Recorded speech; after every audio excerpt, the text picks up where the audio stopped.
ناظرین، حضرت امام زین العابدین رضی اللہ تعالیٰ عنہ کی مبارک زندگی پر بننے والی ویڈیو سیریز کا یہ دوسرا پارٹ ہے۔ اس پارٹ میں آپ کو حضرت امام زین العابدین رضی اللہ تعالیٰ عنہ کی کرامتوں کو اور دوسرے واقعات کو سناؤں گا۔ السلام علیکم ورحمۃ اللہ وبرکاتہ۔ میں محمد مسلم رضا حشمتی، آپ دیکھ رہے ہیں شفا نیٹ ورک۔ لاکھوں کروڑوں درود و سلام ہو رسول کریم صلی اللہ تعالی علیہ وسلم پر، آپ کی آل پاک اور آپ کے پیارے اصحاب پر۔ ناظرین، ایک مرتبہ چند عراقی آپ کی مقدس بارگاہ میں حاضر ہوئے اور انہوں نے حضرات خلفائے ثلاثہ یعنی حضرت ابو بکر صدیق، حضرت عمر فاروق اعظم اور حضرت عثمان ذو النورین رضی اللہ تعالی عنہم کی مقدس شان میں بے ادبی کے کلمات کہے۔ آپ نے تحمل کے بعد ان سے ارشاد فرمایا، کیا تم ان مہاجرین اولین میں سے ہو جن کی شان میں اللہ تعالیٰ نے یہ آیت اتاری ہے؟ بسم اللہ الرحمن الرحیم، للفقراء المہاجرین الذین اخرجوا من دیارہم واموالہم یبتغون فضلا من اللہ ورضوانا وینصرون اللہ ورسولہ اولئک ہم الصادقون۔ یعنی جو لوگ نکالے گئے اپنے گھروں سے اور اپنے مالوں سے محض اللہ تعالیٰ کے فضل اور اس کی رضامندی کی خاطر، اور انہوں نے اللہ اور اس کے رسول کی مدد کی، یہی لوگ سچے ہیں۔ تو انہوں نے جواب دیا، نہیں۔ تو آپ نے ارشاد فرمایا، کیا تم لوگ وہ ہو جن کی شان میں اللہ تبارک و تعالیٰ نے قرآن پاک میں یہ آیت نازل فرمائی؟ بسم اللہ الرحمن الرحیم، والذین تبوؤوا الدار والایمان من قبلہم یحبون من ہاجر الیہم ولا یجدون فی صدورہم حاجۃ مما اوتوا وَيُؤْرِثُونَ عَلَىٰ أَنفُسِهِمْ وَلَوْ كَانَ بِهِمْ خَاصَّةٌ، یعنی وہ لوگ جو اس گھر میں اور ایمان میں پہلے دن سے مقیم ہیں اور ہجرت کرنے والوں سے محبت رکھتے ہیں اور مہاجرین کو دینے سے دلوں میں تنگی نہیں پاتے اور تنگی کے باوجود اپنی جانوں پر ایثار کرتے ہیں، یعنی ضرورت میں مہاجرین کو تنگی کے باوجود ترجیح دیتے ہیں۔ انہوں نے جواب دیا، نہیں۔ تو سرکار امام زین العابدین رضی اللہ تعالی عنہ نے ارشاد فرمایا، میں گواہی دیتا ہوں کہ تم لوگ اللہ رب العزت کے اس فرمان کے بھی مصداق نہیں ہو۔ بسم اللہ الرحمن الرحیم، والذین جاؤوا من بعدہم یقولون ربنا اغفر لنا ولإخواننا الذین سبقونا بالایمان ولا تجعل في قلوبنا غلا للذین آمنوا ربنا انک رؤوف رحیم، یعنی جو لوگ ان کے یعنی مہاجرین اور انصار کے بعد آئے اور یہ کہا کہ اے ہمارے رب ہمیں بخش دے اور ہمارے ان بھائیوں کو بھی جو ایمان لانے میں ہم پر سبقت لے گئے، اور ہمارے دلوں میں اہل ایمان کو رنجش نہ رکھ، اے رب تو بڑا شفقت کرنے والا اور رحم فرمانے والا ہے۔ پھر آپ نے ان لوگوں سے ارشاد فرمایا کہ تم میرے پاس سے دور ہو جاؤ اور یہاں سے چلے جاؤ۔ تو ناظرین، اس واقعے سے رافضیوں کو سبق حاصل کرنا چاہیے جو خلفائے ثلاثہ کی شان اقدس میں گستاخیاں اور ان پر تبرہ کرتے ہیں۔ اللہ تبارک و تعالی ہمیں تمام صحابہ کرام کا سچا غلام بنائے۔ اب میں آپ کو حضرت امام زین العابدین رضی اللہ تعالی عنہ کی کرامتوں کو سناتا ہوں۔ پہلی کرامت، ایک مرتبہ آپ اپنے چند ساتھیوں کے ساتھ بغرض تفریح جنگل میں تشریف لے گئے۔ جب دسترخوان بچھایا گیا اور سب لوگ کھانے کے لیے بیٹھ گئے تو ایک ہرن آیا۔ اے ہرن، میں علی بن حسین بن علی ہوں، میری ماں حضرت سیدہ فاطمۃ الزہرا ہیں، تم آؤ اور ہمارے ساتھ کھانا کھاؤ۔ آپ کے فرمان پر عمل کرتے ہوئے وہ ہرن آپ کے پاس آیا اور آپ کے ساتھ تھوڑا سا کھانا کھا کر چلا گیا۔ آپ کے غلاموں میں سے ایک غلام نے آپ کی مقدس بارگاہ میں عرض کیا، اے شہزادہ رسول، آپ اس ہرن کو دوبارہ بلائیے۔ آپ نے ارشاد فرمایا، ہم اسے پناہ دیں گے، لہٰذا تم اس پناہ کو ٹھکرانا نہیں۔ آپ نے پھر سے ارشاد فرمایا، میں علی بن حسین بن علی ہوں، میری ماں حضرت سیدہ فاطمۃ الزہرا رضی اللہ تعالی عنہا ہیں۔ وہ ہرن پھر آ گیا اور کھانا کھانا شروع کر دیا، مگر آپ کے ساتھیوں میں سے ایک شخص نے ہرن کے پیٹھ پر اپنا ہاتھ رکھا تو وہ ہرن وہاں سے بھاگ گیا۔ یہ دیکھ کر آپ نے ارشاد فرمایا کہ تم نے میری پناہ کو ٹھکرا دیا۔ اسی طرح کا ایک اور واقعہ ہے کہ ایک مرتبہ آپ جنگل میں رونق افروز تھے، تبھی ایک ہرنی آئی اور زمین پر لوٹ کر آپ کی بارگاہ اقدس میں فریاد کرنے لگی۔ یہ دیکھ کر لوگوں نے آپ کی بارگاہ میں عرض کیا، اے شہزادہ رسول، یہ کیا چاہتی ہے؟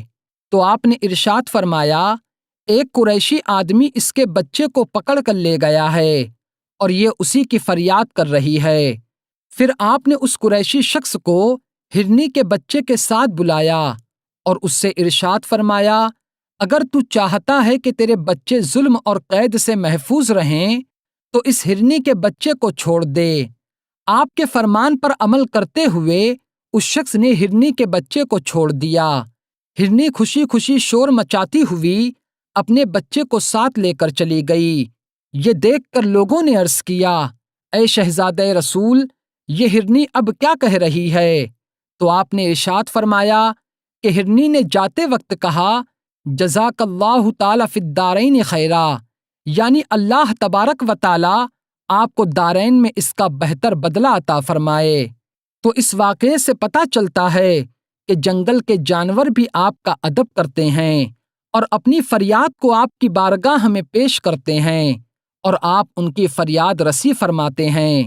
دوسری کرامت کتاب شواہد النبوہ میں منہال بن عمرو سے منقول ہے کہ ایک مرتبہ میں حج کے لیے گیا اور حضرت امام زین العابدین رضی اللہ تعالی عنہ کی قدم بوسی سے مشرف ہوا۔ آپ نے مجھ سے پوچھا، حرملہ بن کاہل الاسدی کا کیا حال ہے؟ ناظرین، یہ وہ بدبخت شخص ہے جو سرکار امام حسین رضی اللہ تعالی عنہ کے قتل میں شریک تھا۔ میں نے عرض کیا، وہ کوفہ میں ہے۔ یہ سن کر آپ نے اس کے لیے اس طرح بددعا فرمائی، اے اللہ اسے لوہے کی حرارت سے جلا دے، اے اللہ اسے آگ کی حرارت سے جلا دے۔ پھر میں کوفہ آیا تو اس وقت مختار ثقفی کا خروج ہو چکا تھا۔ میری اس کے ساتھ دوستی تھی، میں اس سے ملنے گیا، مگر وہ کہیں جانے کے لیے سوار ہو چکا تھا، میں بھی اس کے ساتھ ہو لیا۔ ہم لوگ ایک جگہ پر پہنچے، وہاں میں نے کیا دیکھا کہ لوگ حرملہ بن کاہل الاسدی کو گرفتار کر کے لائے۔ مختار ثقفی نے حکم دیا کہ اس کے ہاتھ کاٹ ڈالو اور اسے آگ میں جلا دو۔ جلاد نے فوراً اس کے ہاتھ کاٹ دیے، پھر لکڑیوں کے انبار میں اسے ڈال کر جلا دیا گیا۔ میں یہ منظر دیکھ کر سبحان اللہ پڑھنے لگا۔ مختار ثقفی نے مجھ سے اس کا سبب پوچھا تو میں نے اس سے حضرت امام زین العابدین رضی اللہ تعالی عنہ سے ملاقات اور حرملہ کے حق میں ان کی بددعا کا سارا ماجرا اسے بتایا۔ یہ سنتے ہی مختار گھوڑے سے اترا اور 2 رکعت شکرانے کی نماز ادا کی۔ واپسی میں راستے میں میرا مکان پڑتا تھا، میں نے اسے کھانے کی دعوت دی تو وہ کہنے لگا، اے میرے دوست، اللہ تعالیٰ نے حضرت امام زین العابدین رضی اللہ تعالی عنہ کی دعا قبول فرمائی اور حرملہ کو میرے ہاتھوں قتل کروایا، اور میں نے حضرت امام حسین رضی اللہ تعالی عنہ کے قاتل سے انتقام لیا، اس لیے اس شکرانے میں آج روزہ ہوں۔ تو ناظرین، جیسا حضرت امام زین العابدین رضی اللہ تعالی عنہ نے فرمایا تھا، بالکل ویسا ہی حرملہ کا انجام ہوا۔ اب میں آپ کو تیسری کرامت سناتا ہوں۔ کتاب حلیۃ الابرار میں ہے کہ ہشام بن عبد الملک اپنے باپ کی زندگی میں حج کے لیے گیا۔ طواف وداع کے دن لوگوں کی اس قدر بھیڑ تھی کہ ہشام ملک شام کے حکمران کا بیٹا ہونے کے باوجود بھی حجر اسود کو بوسہ نہ دے سکا۔ آخر کار وہ زمزم شریف کے قریب ایک کرسی پر بیٹھ کر لوگوں کی آمد و رفت دیکھنے لگا۔ اس کے تمام خادم اس کے ارد گرد کھڑے تھے۔ اتنے میں وہاں سرکار امام زین العابدین رضی اللہ تعالیٰ عنہ تشریف لائے۔ لوگوں نے آپ کو سلام کیا اور آپ کے ہاتھوں کو چوما اور آپ کے لیے راستے کو کشادہ کر دیا۔ آپ نے اطمینان کے ساتھ طواف کیا، پھر حجر اسود کو بوسہ دیا۔ ملک شام والوں میں سے ایک شخص نے ہشام سے پوچھا، یہ کون بزرگ ہیں جن کی لوگ اس قدر تعظیم کرتے ہیں؟ ہشام نے تجاہل عارفانہ سے کہا، میں انہیں نہیں جانتا۔ ناظرین، تجاہل عارفانہ اس چیز کو کہتے ہیں کہ انسان اس بارے میں جانتا ہو پھر بھی نہ جاننے کا اقرار کرے۔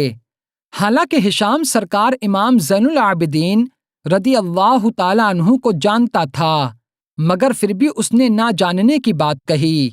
اس زمانے کا مشہور شاعر ابو فراز فرزوق نے جب یہ تجاہل عارفانہ دیکھا تو حضرت امام زین العابدین رضی اللہ تعالیٰ عنہ کی شان میں یہ قصیدہ کہا، جس کا ترجمہ یہ ہے کہ اے لوگو، یہ وہ ذات ہے جس کے قدم چومنے کے لیے دنیا ترستی ہے۔ یہ حضرت فاطمۃ الزہرا رضی اللہ تعالیٰ عنہا کے لال ہیں اور رسول کریم صلی اللہ علیہ وسلم کے شہزادے ہیں۔ آپ کی یہ تعریف سن کر ہشام جل گیا اور فرزوق کو قید کر دیا۔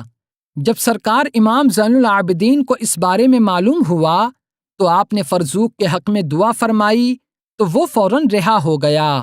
آپ نے 12,000 درہم فرزوق کے پاس بھیجے تو اس نے لینے سے انکار کر دیا اور کہا کہ میں نے کسی انعام اور صلہ کے لیے آپ کی تعریف نہیں کی، بلکہ جو بات حق تھی وہ میں نے کہہ دی۔